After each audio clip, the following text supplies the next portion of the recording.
Osée, chapitre 8.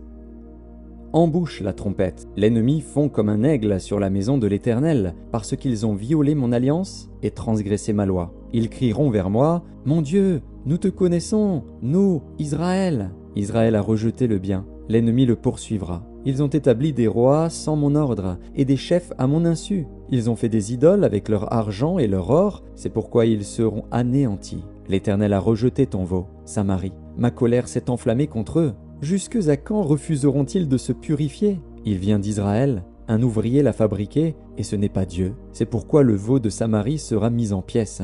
Puisqu'ils ont semé du vent, ils moissonneront la tempête. Ils n'auront pas un épi de blé. Ce qui poussera ne donnera point de farine, et s'il y en avait, des étrangers la dévoreraient. Israël est anéanti. Ils sont maintenant parmi les nations comme un vase qui n'a pas de prix. Car ils sont allés en Assyrie, comme un âne sauvage qui se tient à l'écart. Éphraïm a fait des présents pour avoir des amis. Quand même ils font des présents parmi les nations, je vais maintenant les rassembler. Et bientôt ils souffriront sous le fardeau du roi des princes.